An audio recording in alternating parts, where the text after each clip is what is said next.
कदम दिखाने के बाद अब भारत और ऑस्ट्रेलिया वनडे में टकराने को तैयार हैं। 3 मैचों की सीरीज का पहला मैच आज मुंबई में खेला जाएगा। टेस्ट सीरीज जीतने के बाद भारत का जोश आई है, वहीं इस सीरीज को वर्ल्ड कप की तैयारी के तौर पर भी देखा जा रहा है।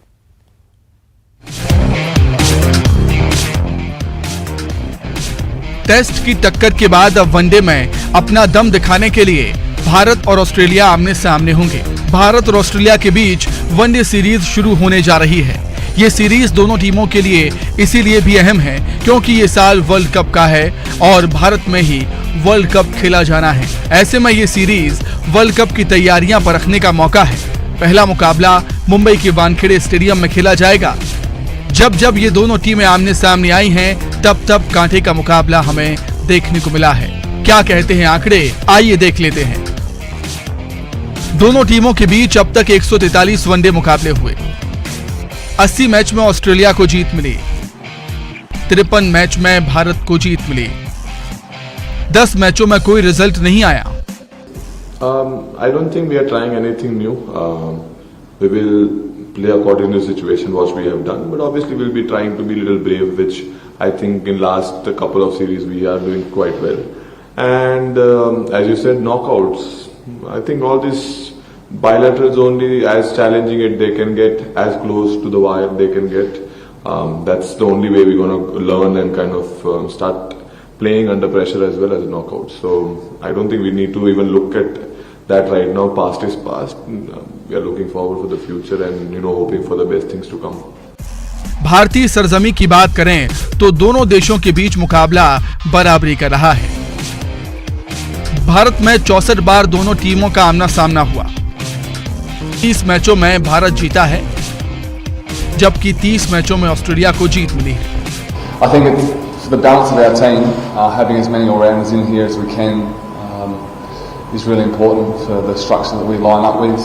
I think we've seen really good teams in the past. England have guys batting at number 8 that are genuine batters, and it gives you the ability to either set really big totals or chase big totals. And I think we'll see that hopefully this series, that it's going to be a lot of runs scored. And looking forward to the World Cup, just the way that cricket's played here in the white ball format, you're going to have to chase big scores or make big scores and be able to defend them. So the more flexibility you can have with your batting lineup and depth, I think it's going to be really important. Border Gavaskar trophy हारने के बाद kangaroo दबाव में होंगे, लेकिन Delhi test जीतकर और Ahmedabad test को ड्रॉ कराकर ऑस्ट्रेलिया ने ये बता दिया है कि वो आसानी से हार मानने वालों में से नहीं है और पलटवार करना ऑस्ट्रेलियाई टीम को बखूबी आता है। अब भारतीय team mission one day world cup पर है, जो अक्टूबर-नवंबर में भारतीय सरजमी पर ही खेला जाना है। टीम इंडिया ने आखिरी बार वर्ल्ड कप भी अपनी सरजमी पर ही जीता था। तब MS धोनी की कप्तानी वाली भारतीय टीम ने श्रीलंका को 6 विकेट से हराया था। ऐसे में रोहित शर्मा की कप्तानी वाली भारतीय टीम को अपनी तैयारी भी पुख्ता रखनी होगी, क्योंकि भारतीय फैंस की उम्मीदें उस इतिहास को दोहराते देखने की होंगी। Bureau report, news 18। और सीधे आपको लिए चलेंगे मुंबई। सहयोगी वसीम आपको नजर आ रहे होंगे। वसीम, किस तरह की तैयारी, मौसम के मिजाज क्या और मैदान का जो इतिहास है वो हालांकि टीम इंडिया के पक्ष में नहीं है। वसीम, सबसे पहले मैं आपको नज़ारा दिखाना चाहूंगा कि किस तरह से वानखेड़े स्टेडियम के बाहर तैयारियां की गई हैं। वैसे मैच तो दोपहर में शुरू होने वाला है, लेकिन अभी से लोग यहां पर पहुंच रहे हैं। वो चाहते हैं कि किसी भी तरीके से एक भी बॉल मिस ना हो, ये खास ख्याल रख रहे हैं यहाँ पे दर्शक जो आने वाले हैं। तैयारियां साफ तौर पे यहाँ पे साफ तौर पे दिखाई दे रही है। वानखेड़े स्टेडियम का अपना एक इतिहास रहा है। सिर्फ अगर हम बात करें इस मैच को देखने के लिए, तो सिर्फ मुंबई और महाराष्ट्र से नहीं, बाहर से भी कई दर्शक यहाँ पर पहुंचे हुए हैं। हम उनसे ही जानने की कोशिश करना चाहेंगे। आप कहाँ से आए हुए हैं? मैं तेलंगाना निर्मल डिस्ट्रिक्ट से आया हूँ। मैं किस लिए यहाँ पहुंचे हैं? यहाँ पे मैच देखने के लिए आया हूँ। मैच देखने के लिए? हाँ। क्या सबसे पसंदीदा खिलाड़ी कौन है? क्या देखना? मेरा सबसे पसंद विराट कोहली है। उनके बल्लेबाजी बहुत ही अच्छा लगता मुझे। बल्लेबाजी देखने। आप कहाँ से आए? नांदेड़। क्या देखने आए? मैच देखने का है। किसे देखना पसंद है? रोहित शर्मा। रोहित शर्मा इस मैच में नहीं है, लेकिन उनके चाहने वाले काफी लोग हैं, और भी लोग हैं, उनसे जानने की कोशिश करते हैं। मैं तेलंगाना बॉर्डर से आया, किन्नौर से है। मैं विराट कोहली का फैन हूँ और उनके देखने के लिए आया। मैं क्रिकेट देखने लिए आज सुबह आ गया मुंबई। आज देखने के लिए मैं आया, कोशिश करा, लेकिन यहाँ पे टिकट के लिए भीड़ लगा। अब यहाँ का तो अभी मुझे एड्रेस तो नहीं मालूम, वहाँ पर जाकर टिकट लेके आऊंगा। और विराट की जो मेरे दिल में इच्छा है उनको देखूंगा। आज पहली बार उनको देखने के लिए लाइव में देखने के लिए आया।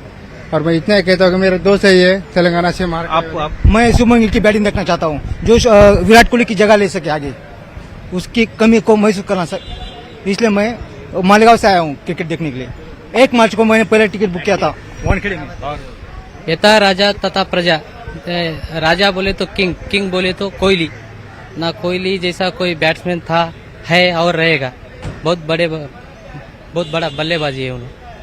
देख सकते हैं किस तरह से लोगों की एक अपनी उम्मीदें हैं। रोहित शर्मा नहीं है, इसके बावजूद भी उनके फैंस यहाँ मौजूद है। साथ ही कोहली को लेकर काफी उम्मीदें हैं दर्शकों पे। वानखेड़े स्टेडियम के बाहर इसी तरीके से लोग अंदर जाने की कोशिश कर रहे हैं, जिसकी वजह से काफी ट्रैफिक भी हो रही है, गाड़ियां भी, मुंबई पुलिस के अधिकारी भी मौजूद हैं। और आप देख सकते हैं दर्शक दूर खड़े हैं, वो चाहते हैं कि उनको मौका मिले, वो अंदर की तरफ जाए। जहां तक मौसम की मिजाज की बात करें, जो मौसम विभाग ने जो अंदाजा लगाया है उसके आधार पर कुछ बारिश की आशंकाएं जताई गई है 20%। अगर सुबह के वक्त होता है तो 20% बारिश होने की आशंका जताई गई है। अगर हो सकता है आफ्टरनून में अगर इसी तरह के मौसम बने रहे तो 30% के करीब बारिश होने की आशंका जताई है। अगर बारिश होती है तो बहुत कुछ निर्भर करता है यहाँ के टॉस पर। लेकिन फिलहाल जो यहाँ पे दर्शक पहुंच रहे हैं वो यही चाहते हैं कि किसी भी तरीके से सबसे पहले वो अंदर जाए, ताकि वो अपने पसंदीदा जो खिलाड़ी है उनको देख सके करीबी से। जिस तरह से कई लोग ऐसे थे, अब तक मैच उन्होंने टीवी पे ही देखा था, पहली बार वो अपने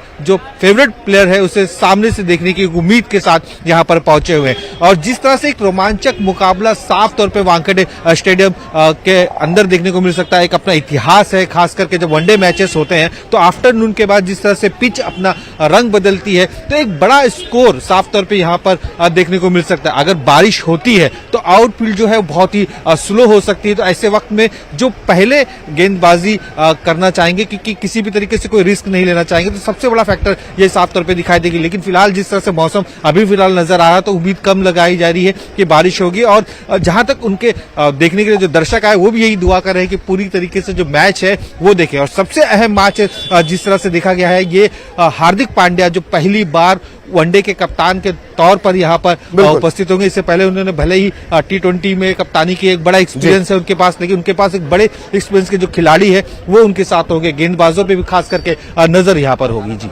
चलिए बहुत बहुत शुक्रिया वसीम इस तमाम जानकारी के लिए। आगे भी वसीम के जरिए अपडेट हम अपने दर्शकों तक पहुंचाएंगे। अब बात वायरस की। H3N2 वायरस ने मध्य प्रदेश में दस्तक दे दी है।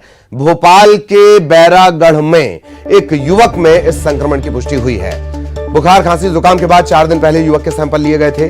स्वास्थ्य विभाग को युवक की कोई कॉन्टैक्ट हिस्ट्री, ट्रैवल हिस्ट्री नहीं मिली है। इसका घर पर ही इलाज जारी है और ये MP का पहला केस है।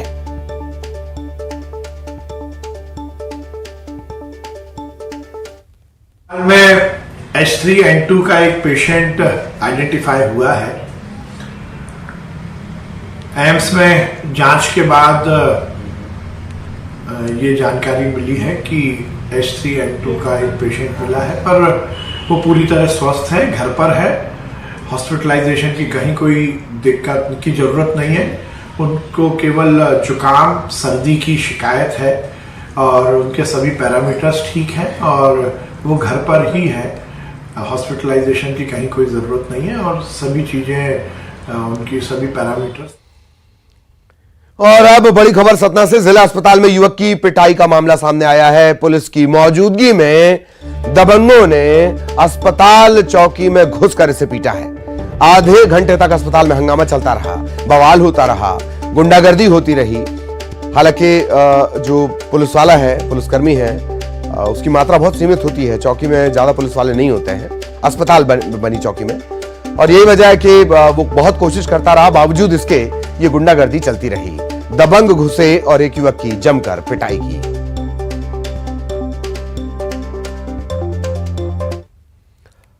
मुंबई में बागेश्वर धाम महाराज धीरेन्द्र शास्त्री की भागवत कथा का आयोजन 18 और 19 मार्च को होना है। ऐसे में अब इस मुद्दे पर सियासत गर्मा गई है। बागेश्वर बाबा के खिलाफ महाराष्ट्र प्रदेश कांग्रेस के जो अध्यक्ष नाना पटोले मोर्चा खोला है। पटोले ने एकनाथ शिंदे और उप मुख्यमंत्री देवेंद्र फडणवीस को चिट्ठी लिखकर भागवत कथा की अनुमति नहीं देने का अनुरोध किया है। चिट्ठी में पटोले ने लिखा कि जिस व्यक्ति ने संत तुकाराम का अपमान किया हो ऐसे व्यक्ति के किसी भी कार्यक्रम की अनुमति नहीं मिलनी चाहिए।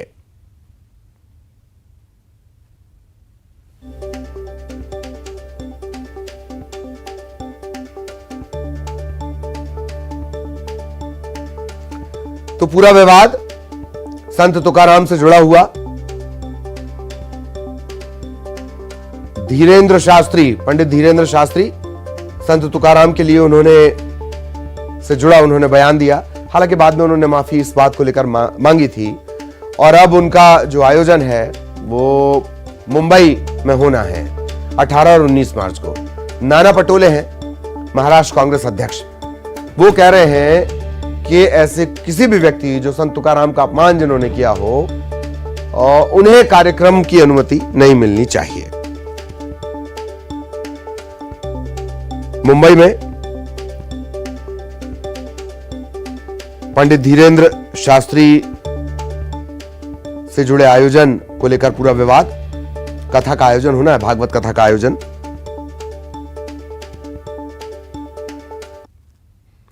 और इस वक्त डॉक्टर हितेश वाजपेयी हमारे साथ जुड़े हुए हैं बीजेपी से और उनका एक रिएक्शन इस पर हम लेते हैं। डॉक्टर वाजपेयी, नाना पटोले हैं महाराष्ट्र के कांग्रेस अध्यक्ष, उन्होंने लेटर लिखा है कि ऐसे किसी भी व्यक्ति का आयोजन नहीं होना चाहिए जिसने संत तुकाराम का अपमान किया हो। जी प्लीज। नहीं, देखिए, यदि उनको ऐसा लगता है तो वो जाएं, उनके खिलाफ केस दर्ज कराएं, न्यायालय में जाएं। वो खुद ही न्यायालय का काम क्यों कर रहे हैं? वो खुद ही निर्णय क्यों दे रहे हैं कि क्या होना चाहिए उनके विरुद्ध, क्या नहीं है। तो मैं बोलूं कि साहब नाना पटोले ने फलाने का अपमान किया है तो उनको जेल में बंद कर देना चाहिए, तो कर दिया जाएगा क्या? जी नहीं, उन्होंने चिट्ठी लिखी है, निवेदन ही कर रहे हैं, वो अनुमति नहीं देने का आग्रह कर रहे हैं। देखिए साहब, क्या होता है, इतने सीनियर आदमी हैं, कांग्रेस के अध्यक्ष हैं, तो एक जिम्मेदाराना व्यवहार करो आप। जी, आप ऐसे आग्रह करो जिसमें आपका काम है, आप लीडर हो तो रिड्रेसल फोरम पे जाओ। जी, भाई आप एक आरोप कोई भी किस्म का किसी पर लगा रहे हो तो उसके रिड्रेसल फोरम है कि नहीं है? जी, आपको लगता है कि भाई ऐसा उन्होंने किया है तो गो टू द कोर्ट। जी, हाँ, नहीं, और उनसे तय कराओ। तो पहले तो सरकार से कहा जाएगा ना डॉक्टर साहब कि भाई आप इस आयोजन को अनुमति ना दें, क्योंकि संत तुकाराम सभी के लिए सम्मानीय है। मेरे भाई, मैं मतलब पहले मैं उनके ऊपर बैन लगा दूं और फिर उसके बाद बात करूं, ऐसा होगा? न्यायालय में जाऊंगा न्याय के लिए। डॉक्टर साहब, बैन कैसे लगाएंगे? वो कांग्रेस में है। उसी की तो बात कर रहे हैं ना, फिर लगाएंगे नहीं, अनुरोध तो कर रहे हैं ना। आपने तो बताया मुझे कि अनुरोध कर रहे हैं, तो क्या अनुरोध ऐसा कर रहे हैं कि उसका मजाक उड़े? अब आप चाहते हैं कि अनुरोध भी ना करे कांग्रेस, बताइए। नहीं, करिए ना, खूब करिए साहब, मेरा क्या है, उसके बाद मजाक उड़ेगा।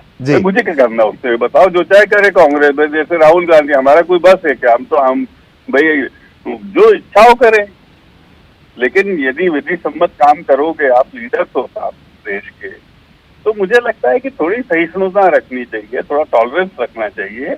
और एक जिसको बोलते हैं ना कि यदि लीडर्स ही ऐसा गैर जिम्मेदाराना काम करेंगे जी, तो आप सोचिए आम पब्लिक क्या करेगी? जी, जी। तो अपने शक के आधार पर आप किसी पर कोई सैंक्शन लगाने की बात ना करें, मेरा बहुत विनम्र अनुरोध है। यदि आपको कहीं पर भी शक है तो आप उसको जाइए, जाके उसका रिड्रेसल कराइए। न्यायालय बनाई ही इसी बात के लिए, वो कोई पॉलिटिकल दफ्तर तो है नहीं जी। जब आप कंगना रनौत के यहाँ पर बुलडोजर बिना बात का भेज सकते हैं, तो आप जाकर, ये उन्हीं की सरकार थी ना जब भेजा गया जी, और फिर क्या हुआ आपने देखा। तो ये सब नहीं करना चाहिए कांग्रेस को। अपने सैंक्शंस मत लगाओ, आप न्यायालय जाइए और न्याय लीजिए, मैं आपके साथ हूँ। यदि उनने किया होगा न्यायालय तय करेगा, और उसके बाद आप जो बोलोगे वो न्याय जो कानून बोलेगा उनको सजा भी मिलेगी। लेकिन उसके पहले आकर ऐसी बातें करना जिसका मखौल उड़ेगा, जो संभव भी नहीं है। जैसे मैंने बताया ना, मैं ही आग्रह कुछ करने ऐसा लग जाऊं जो विधि सम्मत नहीं है, तो कोई भी सरकार नहीं करेगी, चाहे वो मेरी हो चाहे वो विपक्ष की हो। डॉक्टर साहब, एक बात ये भी कि थोड़ा सा बयान पर अगर चले तो तब बीजेपी के भी कई नेता हैं जिन्होंने बहुत नाराजगी जाहिर की थी संत तुकाराम को लेकर, महाराष्ट्र में गलत रेफरेंस में बात करना, तब बहुत सारी नाराजगी वहां से भी आई थी। जैसे भोसले साहब ही हैं, तुषार भोसले साहब, उन्होंने भी आपत्ति जताई थी। देखिए ललित जी, पूरी कांग्रेस हमारे 135 करोड़ लोगों के प्रधानमंत्री नरेंद्र मोदी जी के लिए अपशब्दों का प्रयोग करती है, गलत आरोपों का प्रयोग करती है। ये देख रहे हैं, ये डिबेट का विषय है। हाँ। हमने तो नहीं बोला कि राहुल गांधी को घर से मत निकलने दो, दिल्ली नहीं रहने दो, भारत में नहीं रहने दो, ऐसा तो कुछ नहीं कहा, न किसी को चिट्ठी लिखी। जी, हमको लगता है तो हम लोकसभा अध्यक्ष से मांग करते हैं, लोकसभा के फ्लोर पे मांग करते हैं, ठीक, न्यायालय में जाते हैं जहां उनको माफी मांगनी पड़ती है अपने वक्तव्यों के लिए, मतलब हमने सेंक्शंस की मांग नहीं करी। हाँ, मंच का चयन सोच समझकर किया जाना चाहिए। बहुत बहुत शुक्रिया डॉक्टर रितेश वाजपेयी। हम लगातार कोशिश कर रहे थे कि कांग्रेस की तरफ से भी कोई रिएक्शन मिले, भाई पता तो चले कि आखिर दिक्कत कहां है, लेटर लिखा गया, क्यों लिखा गया, क्या आपत्तियां हैं। अगली बड़ी खबर, मध्य प्रदेश में बेमौसम बारिश से किसान परेशान हैं। कई जिलों में बारिश के साथ साथ ओले गिरने से फसलों को नुकसान पहुंचा है। सरसों, गेहूं, चना की फसलें चौपट होने की कगार पर है। आज भी कई जिलों के लिए आंधी तूफान और बारिश का अलर्ट जारी हुआ है। खबर रायपुर से, पश्चिम द्रोणिका के कारण छत्तीसगढ़ का मौसम बदला है। प्रदेश के कई जिलों में बिजली गिरने की आशंका जताई गई है। आंधी चलेगी। बिलासपुर, कोरबा, सरगुजा में अंधड़, तेज हवा और बिजली गिरने का अलर्ट है। जशपुर, मुंगेली, रायपुर, दंतेवाड़ा, कोरिया, कोरबा और इससे लगे जिलों में ओले बरस सकते हैं।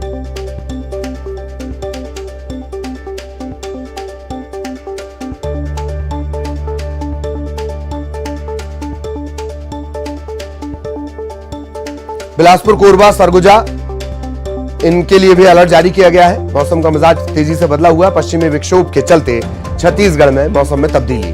कल से ही कई जिलों में बादल छाए हुए हैं।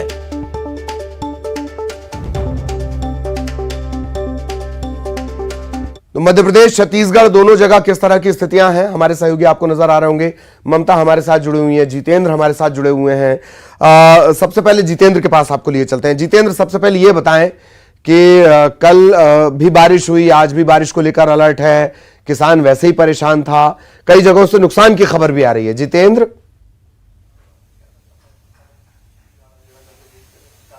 बिल्कुल ललित, अगर बात करें तो ये बेमौसम की जो बारिश है उससे किसानों का बुरा हाल है। और हम आपको तस्वीर के जरिए दिखाने जा रहे हैं कि आपको ये जो मैप नजर आ रहा होगा, जिसमें ये बादल जो नजर आ रहे हैं, ये संकट के बादल हैं जो किसानों के लिए नुकसान बने हुए हैं। हमारे साथ वरिष्ठ मौसम वैज्ञानिक हैं, हम उन्हीं से जानते हैं। सर, किसानों के लिए आफत की बारिश है, ये कैसे मानेंगे? देखिए, जरूर ये तो इस महीने, मार्च के महीने में फसलें खड़ी हैं और बारिश हो रही है, ये थोड़ा सा नुकसानदेह तो है।